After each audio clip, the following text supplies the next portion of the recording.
This is a Sessions video tutorial, The Anatomy of Type.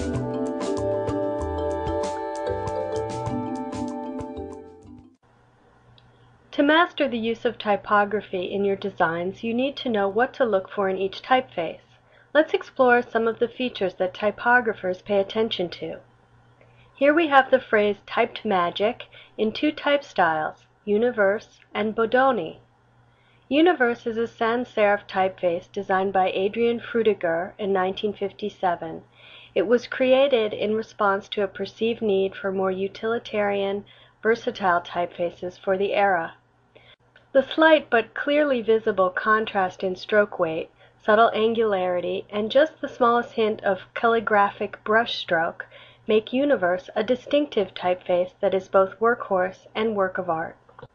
Bodoni is a standard upright serif letter form. These are called Roman. This has to do with the fact that the shapes are derived from the letter forms on monuments in Italy, and Rome in particular. Okay, let's start our type dissection.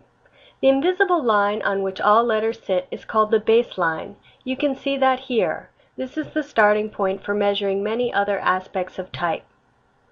Another important mark is called the X height. It is the distance from the baseline to the top of the lowercase letter x. You can see that most of the visual substance of a letter form exists in the X height area. Only a few bits might stick above or below the lines. This broad area from baseline to X height is also called the body.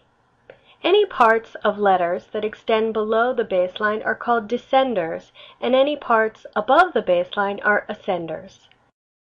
An example of an ascender is the letter D, and an example of a descender is the letter P. The lowercase g also pokes below the baseline, but it has a special name, a loop, due to its shape.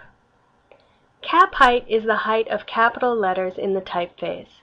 The cap height is usually slightly smaller than the height of the ascenders, but that's not always true because, as we can see with Bodoni, the cap height is the same as the ascender of the lowercase d.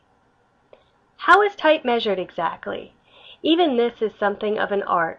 When we say we are using 60-point type, this refers generally to the distance in points from the bottom of the descenders to the top of the ascenders in a font.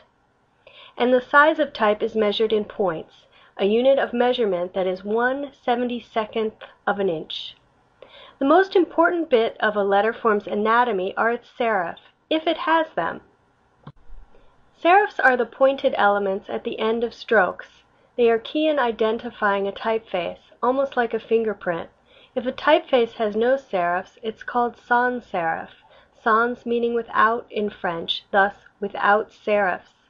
Universe is a sans serif typeface, whereas Bodoni is a serif typeface. Ear. The ear is the small stroke jutting out from a lowercase letter. You can see it on the lowercase g. A sans serif will not have an ear, and looking for ears is a good way to find out whether you are dealing with a sans or a sans serif typeface. Arm. The arm is the horizontal stroke projecting into space from the stem of a letter. You can see it on the uppercase T. Shoulder.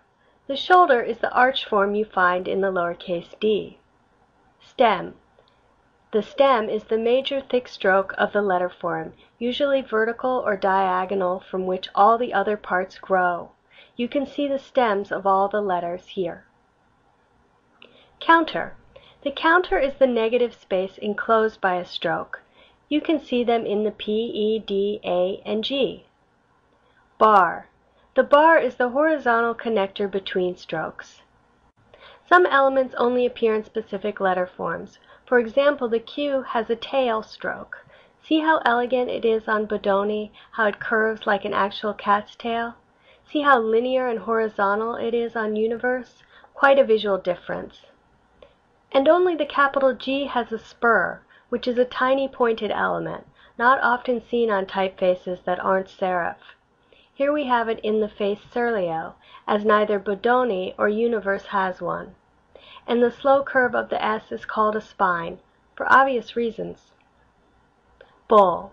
And finally I should mention the bowl. This is the curved stroke that encloses the counter space. You can see bowls in the P and D. Okay, at this point you have a full introduction to the anatomy of text. Now take this knowledge and explore the letter forms in the world around you.